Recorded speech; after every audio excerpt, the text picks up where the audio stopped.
I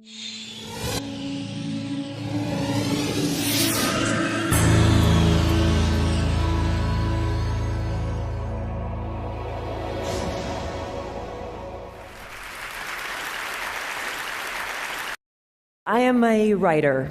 Writing books is my profession, but it's more than that, of course. It is also my great lifelong love and fascination. And I don't expect that that's ever going to change. But that said, something kind of peculiar has happened recently in my life and in my career, which has caused me to have to sort of recalibrate my whole relationship with this work. And the peculiar thing is that I recently wrote this book, this memoir called Eat, Pray, Love, which, decidedly unlike any of my previous books, went out in the world for some reason and became this big mega sensation, international bestseller thing, the result of which is that everywhere I go now, people treat me like I'm doomed. Seriously, doomed. Like, they come up to me now like all worried and they say, aren't you afraid? Aren't you afraid you're never going to be able to top that? Aren't you afraid you're going to keep writing for your whole life and you're never again going to create a book that anybody in the world cares about at all, ever again? So that's reassuring, you know. But it would be worse, except for that I happen to remember that over 20 years ago, when I first started telling people when I was a teenager that I wanted to be a writer, I was met with this same kind of sort of fear-based reaction, and people would say, aren't you afraid you're never going to have any success? Aren't you afraid the humiliation of rejection will kill you? Aren't you afraid that you're going to work your whole life at this craft and nothing's ever going to come of it and you're going to die on a scrap heap of broken dreams with your mouth filled with bitter ash of failure? Like that, you know? And the short answer to all those questions is yes. Yes, I'm afraid of all those things. And I always have been, and I'm afraid of many, many more things besides that, you know, people can't even guess at, like seaweed and other things that are scary. But when it comes to writing, the thing that I've been sort of thinking about lately and wondering about lately is why, you know? Is it rational? Is it logical that anybody should be expected to be afraid of the work that they feel they were put on this earth to do, you know? And what is it specifically about creative ventures that seems to make us really nervous about each other's mental health in a way that other careers kind of don't do, you know? Like my dad, for example, was a chemical engineer, and I don't recall once in his 40 years of chemical engineering anybody asking him if he was afraid to be a chemical engineer, you know? It just didn't come, like, got chemical engineering block, John, you know, how's it going? And it just didn't come up like that, you know? But to be fair, right, chemical engineers as a group, you know, haven't really earned a reputation over the centuries for being alcoholic manic depressives, and we writers, you know, we kind of do have that reputation. And not just writers, but creative people across all genres, it seems, have this reputation for being enormously mentally unstable. And, you know, all you have to do is look at the very grim death count in the 20th century alone of really magnificent creative minds who died young and often at their own hands, you know. And even the ones who didn't literally commit suicide seem to be really undone by their gifts, you know. Norman Mailer, just before he died, last interview, he said, "Every one of my books has killed me a little more." An extraordinary statement to make about your life's work, you know, but we don't even blink when we hear somebody say this because we've heard that kind of stuff for so long, and somehow we've completely internalized and accepted collectively this notion that creativity and suffering are somehow inherently linked, and that artistry, in the end, will always ultimately lead to anguish. And the question that I want to ask everybody here today is, are you guys all cool with that idea? Like, are you comfortable with that? Because you look at it even from an inch away, and, you know, I'm not at all comfortable with that assumption. I think it's odious, and I also think it's dangerous, and I don't want to see it perpetuated into the next century. I think better if we encourage, you know, our great creative minds to live, you know, and I definitely know that in my case, in my situation, it would be very dangerous for me to start sort of leaking down that dark path of assumption, particularly given the circumstance that I'm in right now in my career, which is, check it out, I'm pretty young, I'm only about 40 years old, I still have maybe another 4 decades of work left in me, and it's exceedingly likely that anything I write from this point forward is going to be judged by the world as the work that came after the freakish success of my last book, right? I should just put it bluntly, because we're all sort of friends here now, it's exceedingly likely that my greatest success is behind me. So Jesus, what a thought, that's the kind of thought that could lead a person to start drinking gin at 9 o'clock in the morning. And I don't want to go there. I would prefer to keep doing this work that I love. And so the question becomes how, and so it seems to me upon a lot of reflection that the way that I have to work now in order to continue writing is that I have to create some sort of protective psychological construct, right? I have to sort of find some way to have a safe distance, between me as I am writing and my very natural anxiety about what the reaction to that writing is going to be from now on. And as I've been looking over the last year for models for how to do that, I've been sort of looking across time, and I've been trying to find other societies to see if they might have had better and saner ideas than we have about how to help creative people sort of manage the inherent emotional risks of creativity. And that search has led me to ancient Greece and ancient Rome. So stay with me, because it does circle around back. But ancient Greece and ancient Rome, people did not happen to believe that creativity came from human beings back then, okay? People believed that creativity was this divine attendant spirit that came to human beings from some distant and unknowable source for distant and unknowable reasons. The Greeks famously called these divine attendant spirits of creativity daemons. Socrates famously believed that he had a daemon who spoke wisdom to him from afar. The Romans had the same idea, but they called that sort of disembodied creative spirit a genius, which is great, because the Romans did not actually think that a genius was a particularly clever individual. They believed that a genius was this sort of magical divine entity who was believed to literally live in the walls of an artist's studio, kind of like Dobby, the house elf, and who would come out and sort of invisibly assist the artist with their work and would shape the outcome of that work. So brilliant, there it is, right there, that distance that I'm talking about, that psychological construct to protect you from the results of your work, And everyone knew that this is how it functioned, right? So the ancient artist was protected from certain things like, for example, too much narcissism, right? If your work was brilliant, couldn't take all the credit for it. Everybody knew you had this disembodied genius who had helped you. If your work bombed, not entirely your fault, Everyone knew your genius was kind of lame. And this is how people thought about creativity in the West for a really long time. And then the Renaissance came and everything changed, and we had this big idea, and the big idea was, let's put the individual human being at the center of the universe, right? Above all gods and mysteries, and there's no more room for mystical creatures who take dictation from the divine. And it's the beginning of rational humanism, and people started to believe that creativity came completely from the self of the individual. And for the first time in history, you start to hear people referring to this or that artist as being a genius rather than having a genius. And I got to tell you, I think that was a huge error.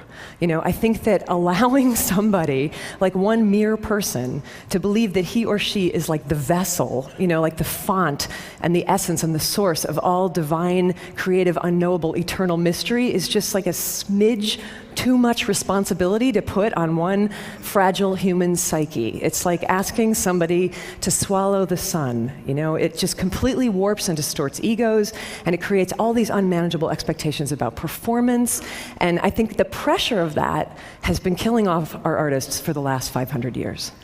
And if this is true, and I think it is true, the question becomes, what now? Can we do this differently? Maybe go back to some more ancient understanding about the relationship between humans and the creative mystery. maybe not, maybe we can't just erase 500 years of rational humanistic thought in one 18-minute speech. And there's probably people in this audience who would raise really legitimate scientific suspicions about the notion of basically fairies who follow people around rubbing fairy juice on their projects and stuff. I'm not probably going to bring you all along with me on this. But the question that I kind of want to pose is, why not? Why not think about it this way? Because it makes as much sense as anything else I have ever heard in terms of explaining the utter maddening capriciousness of the creative process, a process which, as anybody who has ever tried to make something, which is to say, as basically everyone here knows, does not always behave rationally, and in fact can sometimes feel downright paranormal.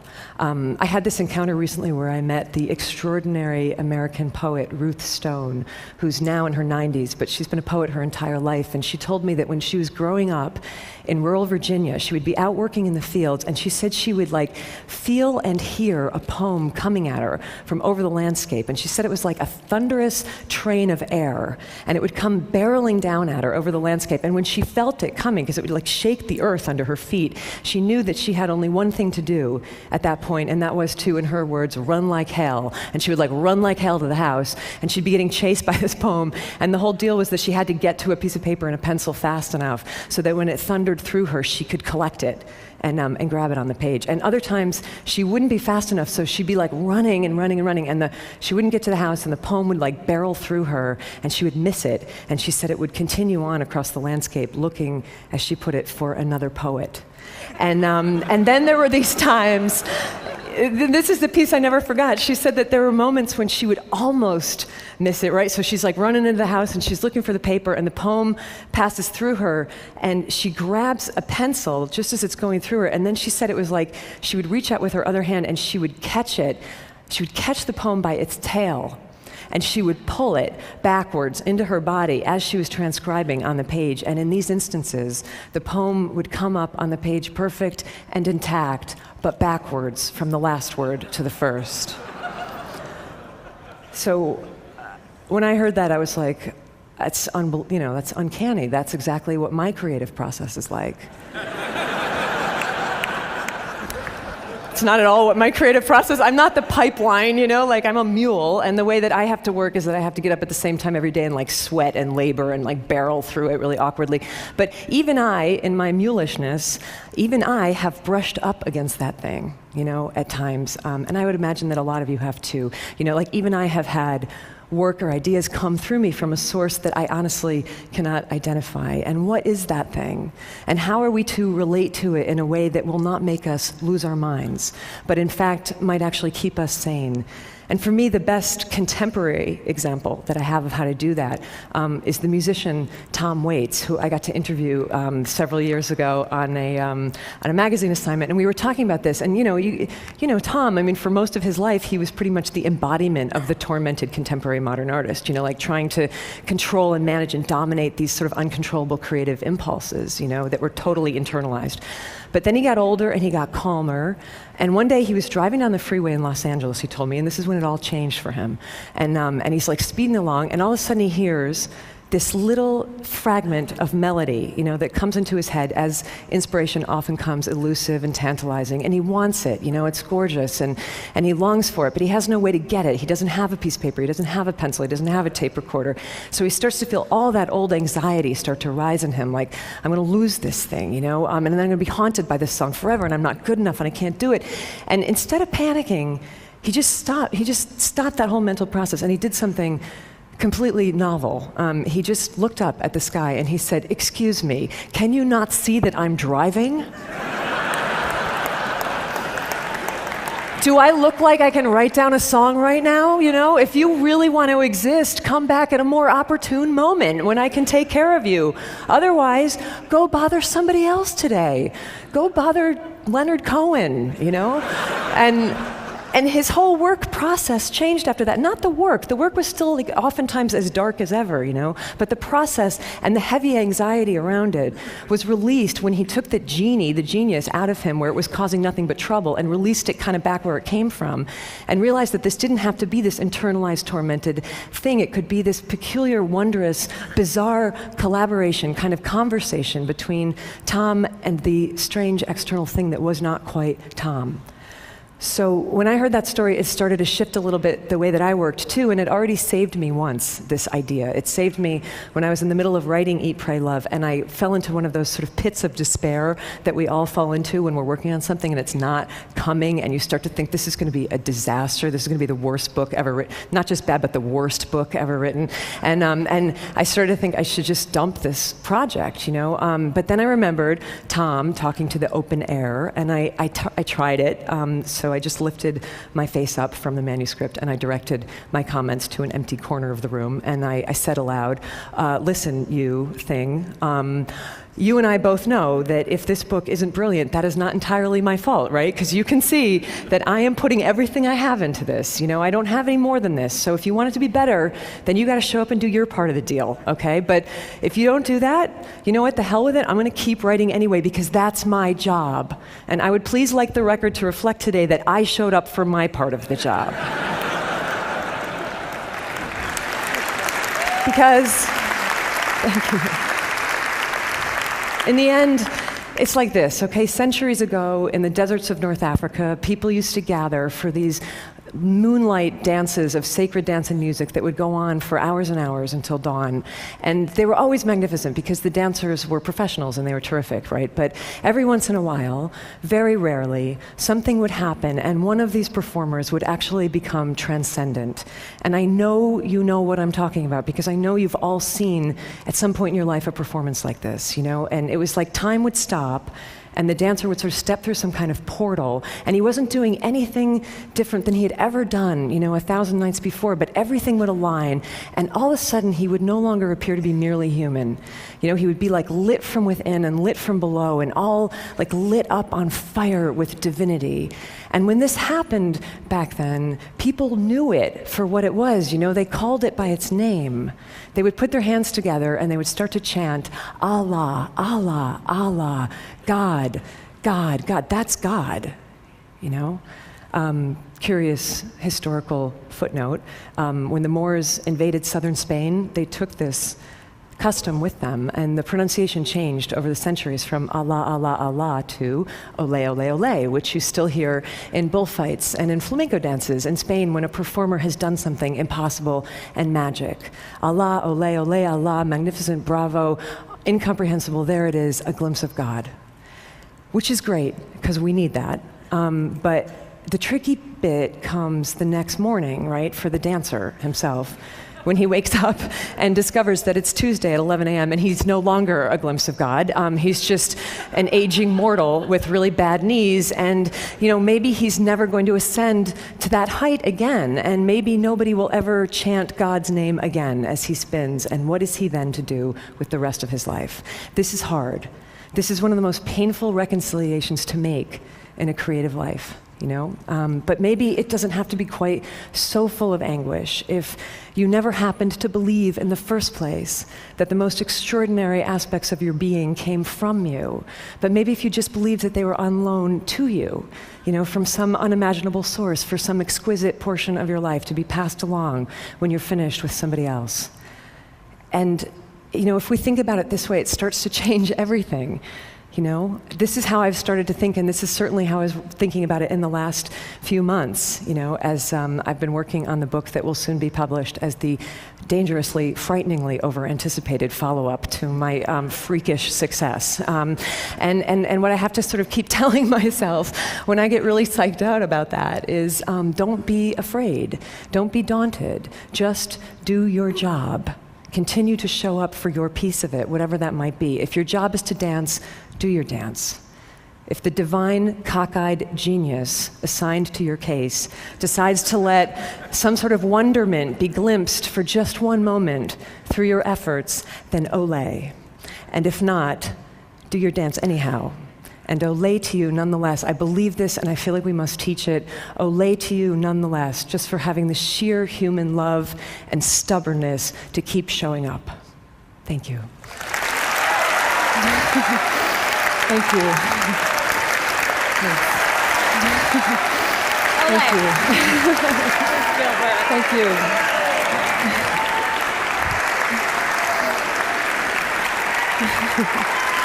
Thank you.